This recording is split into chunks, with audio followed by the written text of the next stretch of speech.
Bonjour à tous. Aujourd'hui, on va parler d'un sujet très important. Tellement important qu'il va probablement définir les futurs rapports de force économiques dans le monde au cours des prochaines années.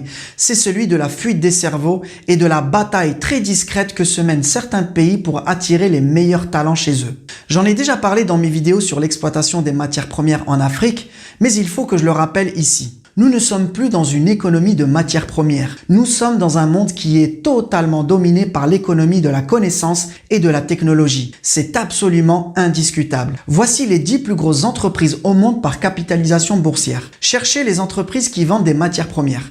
Vous aurez du mal à les trouver parce qu'en fait, il n'y en a qu'une seule. C'est Saudi Aramco, la société qui exploite le pétrole en Arabie Saoudite. Et encore, si elle est si grosse, c'est parce qu'elle a quasiment le monopole sur les plus grandes réserves mondiales puisqu'elle appartient à l'État saoudien. Mais toutes les autres grosses entreprises ne vendent qu'une seule chose, de la technologie et de la connaissance. Et quand on voit le total des capitalisations, on voit bien qu'aujourd'hui, la valeur qui est créée par l'exploitation des matières premières, elle est totalement ridicule par rapport à la valeur qui est créée par la technologie et la connaissance. Si on ne voit pas ça, on ne comprend pas la réalité économique d'aujourd'hui. Je veux rappeler ici un exemple dont j'ai déjà parlé en détail dans cette vidéo et qui concerne l'industrie automobile. Sur une voiture américaine qui coûte 44 000 $, les matières premières ne représentent que 3 600 $ et l'énergie 1 500 $. Tout le reste de la valeur, à part la TVA bien sûr, c'est de l'industrie, de la technologie, de l'ingénierie. Et ça va dans la poche de qui? Des pays qui ont les usines de fabrication, qui ont l'industrie. Les autres ne prennent que des miettes. Les autres, c'est-à-dire ceux qui vendent les matières premières, notamment les pays africains, et ceux qui vendent de l'énergie, comme les pays du Moyen-Orient. Et ce n'est pas parce que vous voyez des Saoudiens ou des Qataris avec des voitures en or que ça veut dire que ces pays génèrent de grosses richesses au niveau mondial. Absolument pas. C'est simplement que dans ces pays, la richesse créée est très concentrée sur un petit nombre d'individus. Et donc forcément, elle est plus visible. Mais il faut garder à l'esprit les vrais ordres de grandeur. Juste la Californie, toute seule, c'est 3 fois le PIB de toute l'Arabie Saoudite, 8 fois le PIB des Émirats et 15 fois le PIB du Qatar. Ça, c'est la réalité du monde économique aujourd'hui. La technologie, la connaissance a largement plus de valeur que les matières premières. Et le grand drame des pays africains, c'est qu'ils sont presque tous, encore aujourd'hui, dans une économie de matières premières. On va parler ici d'un exemple très frappant de ce problème, c'est l'industrie du chocolat et la production de cacao. Le chocolat est maintenant un produit extrêmement consommé dans le monde entier. Le marché mondial du chocolat est énorme, plus de 120 milliards de $. Pour avoir une idée, c'est un marché qui est plus gros par exemple que celui des jouets. Vous le savez déjà, pour faire du chocolat, il faut du cacao. Et l'Afrique a quasiment le monopole sur la production mondiale de cacao. Les pays africains produisent plus de 82% du cacao mondial. Et parmi ces pays, le leader, loin devant tout le monde, c'est la Côte d'Ivoire qui représente à elle seule plus de 40% de la production mondiale. Maintenant, est-ce que la Côte d'Ivoire profite bien du marché du chocolat? Je vais vous laisser en juger vous-même. Aujourd'hui, la très grande majorité du cacao ivoirien est exporté brut et il se vend actuellement autour de 7,50 € le kilo. C'est le cours actuel au moment où je tourne cette vidéo.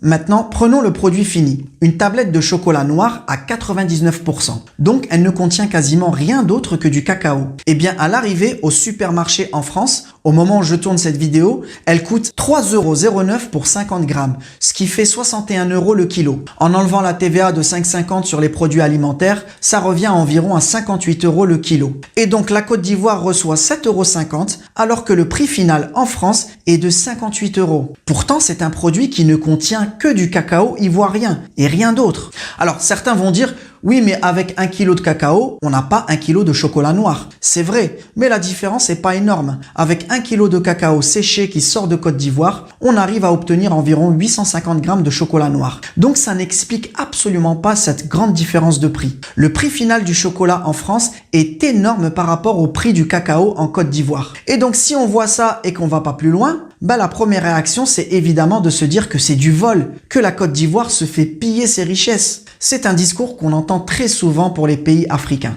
Et ça, malheureusement, c'est parce qu'on ne comprend pas ce qui fait réellement la valeur dans l'économie d'aujourd'hui.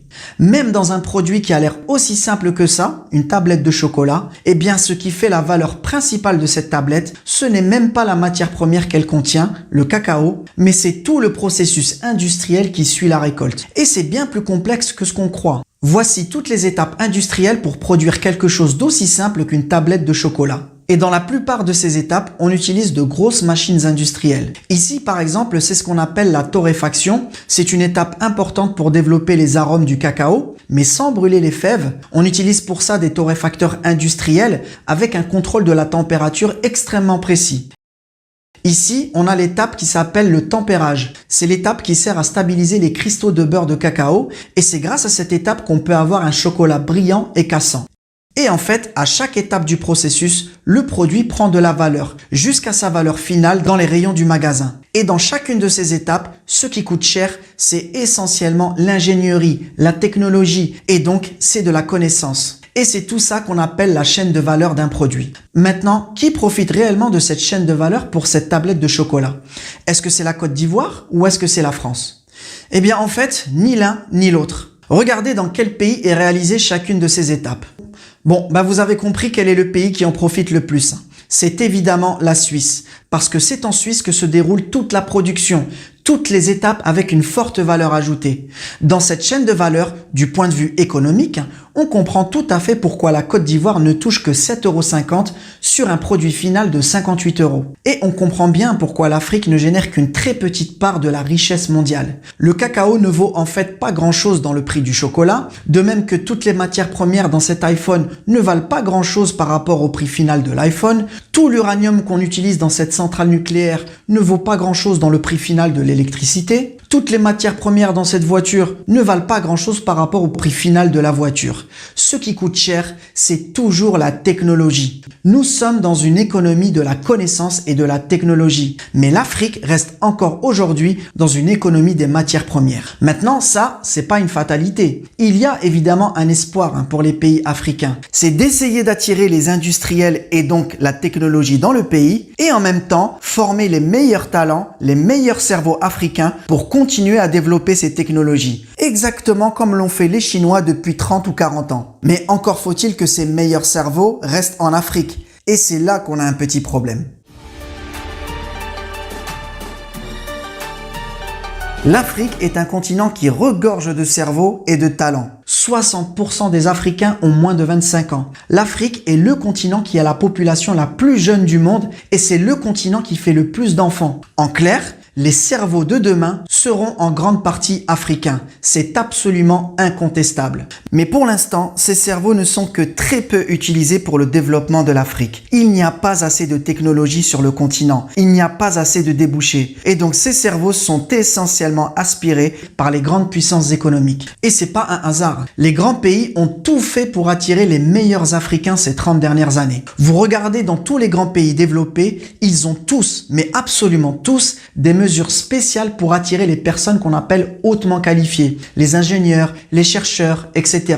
Aux États-Unis, il y a un visa spécial qui s'appelle le visa H-1B qui est spécialement réservé pour les gens hautement qualifiés. Au Royaume-Uni, vous avez le Global Talent Visa. En France, ça s'appelle le passeport talent. L'Allemagne a très récemment modifié une loi sur l'immigration pour rendre plus facile l'arrivée des ingénieurs et des diplômés étrangers. Et même un pays comme la Chine essaie d'attirer cette catégorie de personnes. La Chine a mis en place ce qu'on appelle le visa type R, qui est spécialement conçu pour les gens très qualifiés ou diplômés. Et on a des lois similaires aux Émirats, au Canada, en Australie. Bref, en résumé, si vous êtes africain et que vous êtes diplômé et très qualifié, c'est-à-dire si vous êtes un bon cerveau africain, eh bien vous êtes la bienvenue partout. Et les exemples de cerveaux africains qui rayonnent à l'étranger, c'est pas non plus ce qui manque.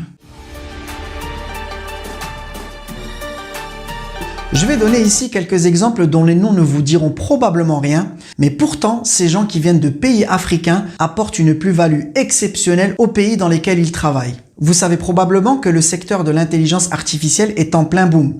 Et on connaît les grandes sociétés qui font avancer ce domaine comme Google, OpenAI ou Microsoft. Mais ce qu'on sait moins, c'est que la société derrière qui rend tout ça possible et qui est en réalité celle qui profite actuellement le plus de ce secteur, c'est Nvidia. Parce qu'elle a une technologie spécifique aux cartes graphiques, les GPU, qui sont utilisées dans l'IA. En seulement un an, la valeur boursière de Nvidia a totalement explosé. Elle a été multipliée par 10. Au moment où je tourne cette vidéo, Nvidia est tout simplement devenue la deuxième plus grosse entreprise au monde au niveau de sa capitalisation, devant Apple, Google et Amazon. Nvidia est valorisée actuellement à plus de 3200 milliards de dollars. Je ne sais pas si on se rend bien compte, la valeur de Nvidia, aujourd'hui, une seule entreprise, c'est plus que tout le PIB de la France. Le succès de cette entreprise est absolument incroyable. Et bien, parmi les meilleurs chercheurs et ingénieurs qui participent à ce succès chez Nvidia, il y a une Marocaine extrêmement talentueuse que peu de personnes connaissent,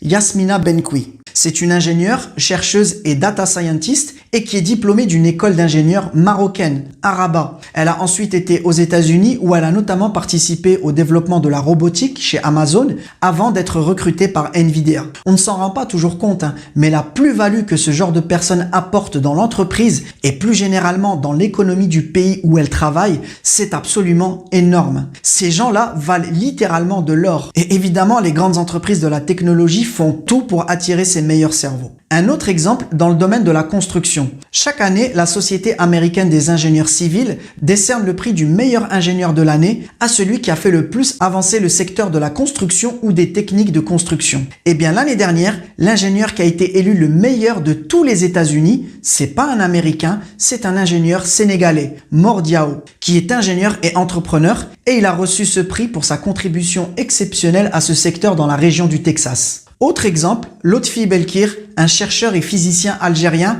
et aussi un entrepreneur à succès puisqu'il a créé l'un des premiers systèmes de scanner automatisés. Il a contribué à faire avancer la recherche au Canada et aux États-Unis et il travaille maintenant essentiellement au Qatar. Ces visages et ces noms ne vous disent probablement rien. Ce ne sont pas des stars du football ou des chanteurs. Pourtant, elle est bien là la plus grande richesse de l'Afrique. Nous sommes dans une économie de la connaissance et de la technologie. L'ensemble de ces gens-là, ces millions de cerveaux africains, ils ont une valeur largement plus grande que toutes les matières premières en Afrique. Tout le gaz, tout le pétrole, le cobalt, l'or, tout ce que vous voulez. Et l'un des plus grands problèmes de l'Afrique, c'est que la plupart de ces cerveaux sont encore aujourd'hui aspirés par les grandes puissances économiques.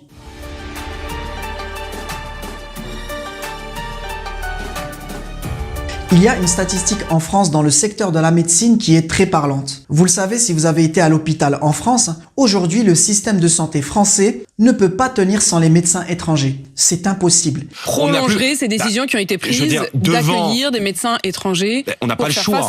Il n'y a pas assez de médecins français. Et les médecins qui ont été diplômés à l'étranger, en dehors de l'UE, peuvent demander ce qu'on appelle une équivalence pour pouvoir exercer en France. Voici la répartition par nationalité des médecins qui demandent une équivalence pour pouvoir exercer en France. Ce sont des statistiques qui sont publiées par le Conseil national de gestion.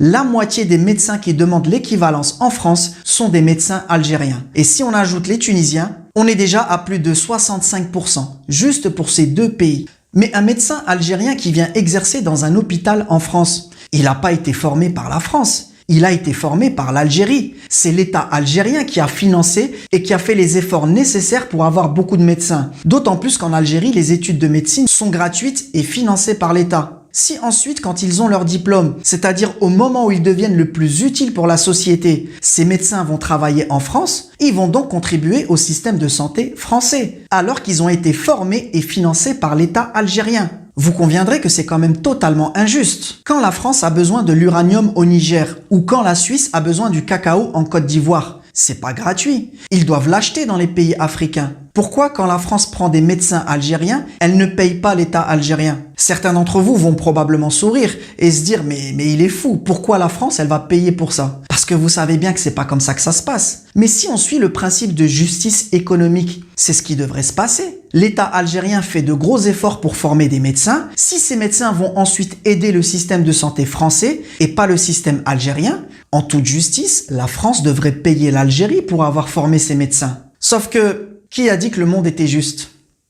Le monde aujourd'hui, c'est surtout une question de concurrence et de rapport de force. Et chaque pays utilise les armes qu'il a. La France ne paye pas l'Algérie pour avoir ses médecins, tout comme le Royaume-Uni ne paye pas l'Inde pour avoir ses ingénieurs. Les États-Unis ne payent pas les pays africains pour avoir leurs meilleurs chercheurs. Si les grandes puissances économiques ne payent pas les autres pays pour prendre leurs hauts diplômés, c'est tout simplement parce qu'ils ont trouvé une autre solution. Il leur suffit juste de faire une chose, attirer directement ces hauts diplômés vers eux, parce qu'ils leur offrent de plus gros salaires, de meilleures perspectives de carrière et plus généralement un meilleur cadre de vie. C'est un des plus gros problèmes de l'économie africaine et c'est pas un problème qui est si facile que ça à résoudre parce que de leur côté, les pays industrialisés, eux, ils font tout pour aspirer ces cerveaux et même lorsqu'ils sont encore étudiants.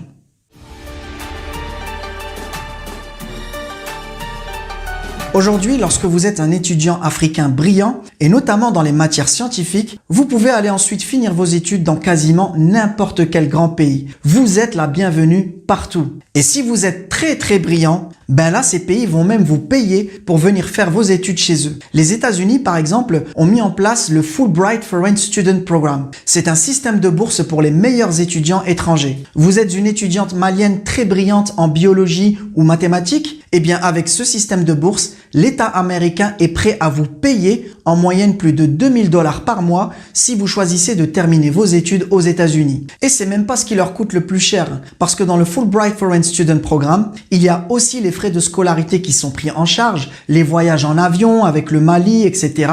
Au final, ça revient souvent à l'administration américaine plus de 60 000 $ par an pour ce genre d'étudiants très brillants. Évidemment, c'est réservé aux meilleurs étudiants. Et vous pensez que c'est de la pure générosité de la part des Américains envers ces pauvres étudiants africains sans ressources? Bien sûr que non.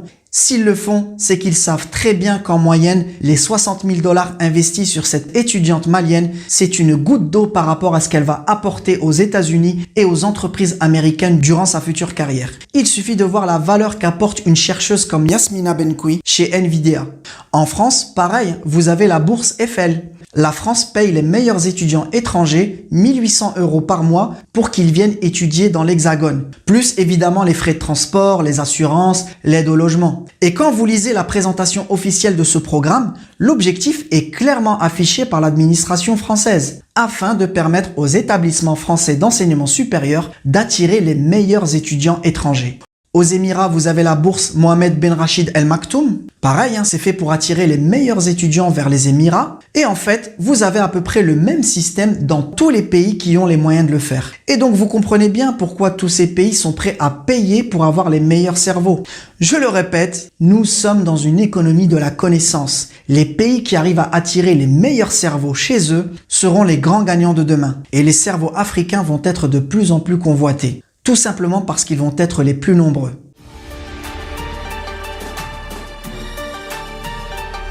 En France, regardez tous les étudiants étrangers. La moitié viennent d'un seul continent, l'Afrique. Et il faut bien comprendre que ce n'est pas n'importe quel étudiant africain qui arrive à être accepté dans une université en Europe. Ce sont en général les meilleurs. Et c'est encore plus vrai si on parle des écoles d'ingénieurs. Demandez à n'importe quel élève ingénieur en France, il vous le confirmera. Les élèves qui viennent des pays africains sont en général très forts dans les matières scientifiques, tout comme les élèves chinois d'ailleurs. Campus France a publié les dernières statistiques sur les étudiants étrangers et voici les 3 pays les plus représentés dans les écoles d'ingénieurs françaises. La Tunisie, la Chine et surtout le Maroc qui représente plus de 21%. Plus de 21% de tous les élèves ingénieurs étrangers en France sont des élèves ingénieurs marocains. C'est quand même considérable. Et c'est encore plus impressionnant quand on regarde l'école d'ingénieurs qui est aujourd'hui la meilleure en France selon les classements officiels, l'école polytechnique de Paris. Le concours de l'X, comme on appelle souvent cette école, c'est tout simplement le concours le plus prestigieux et le plus difficile à réussir aujourd'hui en France. Pour tous les élèves de classe préparatoire scientifique, réussir le concours de l'X, c'est clairement le rêve et très peu y arrivent. Eh bien, regardez les étrangers qui ont réussi ce concours l'année dernière en 2023. Un Tchèque, un Roumain ou une Roumaine, je ne sais pas si c'est un étudiant ou une étudiante, un Libanais, un Congolais, un Chinois, un Chilien, un Algérien, un Canadien, un Autrichien, 10 Tunisiens, ce qui est déjà pas mal, et 40 Marocains. 40 Marocains qui ont réussi le concours le plus difficile en France. C'est absolument incroyable. Le niveau de cette nouvelle génération de jeunes étudiants marocains est tout simplement phénoménal. Et c'est pas moi qui le dis, c'est justement la directrice des relations internationales de l'école polytechnique, Gaëlle Le Goff. Et si vous avez vu mes précédentes vidéos sur le développement de l'industrie et des technologies au Maroc ces dernières années, vous comprenez tout de suite que c'est pas tout à fait un hasard. Et je le répète, nous sommes dans une économie de la connaissance. Ces élèves ingénieurs-là, tout comme les chercheurs, que ce soit d'ailleurs les Marocains, les Chinois et les autres, c'est clairement le nouveau pétrole du 21e siècle. Il faut savoir que les grands groupes en France viennent souvent recruter les meilleurs élèves directement à la sortie de l'école. Et là encore, c'est pas un hasard. Pour les grands groupes français comme Stellantis, Michelin, Alstom, Air Liquide, pour tous ces groupes, avoir les meilleurs cerveaux, c'est aujourd'hui absolument vital s'ils veulent être compétitifs face aux grands groupes américains et aux groupes chinois. Et donc ces élèves ingénieurs représentent clairement une mine d'or aussi pour la France indirectement, y compris ces élèves ingénieurs marocains, évidemment. N'en déplaise à Monsieur Zemmour. Mais c'est la stricte réalité économique aujourd'hui. Maintenant, concernant ces Marocains, qui va effectivement profiter de ces cerveaux? Est-ce que c'est la France? Est-ce que c'est le Maroc? Ou même les États-Unis? Vous l'avez compris, ça dépend évidemment de ce que vont faire ces jeunes après leur diplôme. Et c'est ce qu'on essaiera de comprendre dans une prochaine vidéo. Voilà, c'est tout pour aujourd'hui. Comme d'habitude, un grand merci si vous suivez mes vidéos. N'hésitez pas à laisser votre avis en commentaire et je vous dis à très bientôt.